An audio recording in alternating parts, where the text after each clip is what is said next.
I used to think that driving a truck in New York City was the toughest job that I ever had. But the second I started driving for a distribution center further upstate, I realized that those dense city streets were nothing compared to the winding mountain roads, especially when it rains. Now my biggest mistake came when I was dragging old habits from driving in the city to the new area that I was working in. It was my third week on the job, and I was heading from the warehouse in Wurtsboro, New York, with a shipment that was going up toward Albany.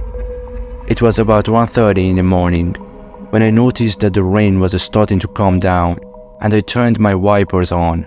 I let out a groan because I knew that this meant I would have to slow down whenever the GPS took me off the highway, which happened pretty frequently, especially toward the end of the drive as I was passing over the mountain.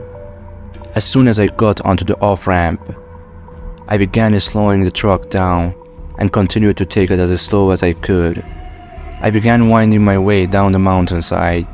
My speed started to pick up a bit, but I didn't want to lock the brakes unnecessarily, so I only slightly pressed on the brakes, which probably wasn't the smartest decision I've made. The speed continued to pick up, and finally I decided that I needed to press the brakes a bit harder. But as soon as I did, I felt the truck started to slip out, as if I had just begun to hydroplane. I finally felt my tires gain traction again, and I slammed down on the brakes. But it was too late. A turn was coming up, and I tried my best to make it. But as the truck was coming to a stop, the front end of the cab tore right through the guardrail. I closed my eyes as I expected the truck to go flying off the side of the mountain. But somehow it managed to come to a stop before the entire thing went over. I opened my eyes as the truck came to a complete stop, and I looked in the side mirrors and saw that the rear section of the truck was cut on the guardrail. That was the only reason why I wasn't sent plummeting downward. Likely to my death, I slowly moved to lean out of the window to see if there was anything underneath me. And as I leaned my head out, I could see that there was about 30 feet of nothing between me and the ground below.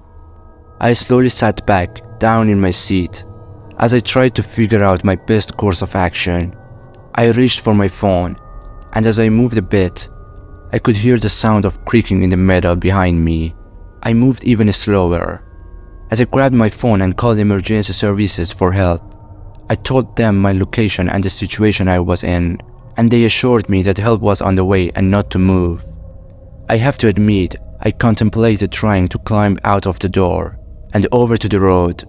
But as I said, every move I made seemed to disturb the position of the truck, so I didn't want to risk causing it to fall.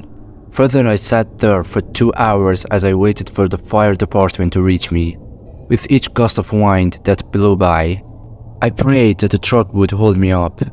Finally, the fire department figured that their best course of action would be to lean a ladder out toward my truck with a harness up, fireman on it. Once he got to my door, he asked me to slowly open it, but to not let it swing open. I moved as cautiously as possible as I reached for the handle and opened the door. I tried to open it slowly, like he said, but as soon as it was cracked, the wind whipped up and tossed it open. The truck shook a bit, and all of us held our breath, wondering what was going to happen. Thankfully, it didn't budge as much as I feared. And once the door was open, the fireman helped me into a harness and then out onto the ladder that they extended over toward me. I crawled back to the safety of the road and looked back to my truck as I wondered what was going to happen. The emergency services informed me that the towing company would be called to move the truck and get it off the mountain. But in the meantime, I was given a ride to the nearest hospital to make sure that I didn't have any injuries. I was fine, though the truck was in far worse shape than I was considering. That took them a whole day to pull it back onto the road. The frame was damaged beyond repair.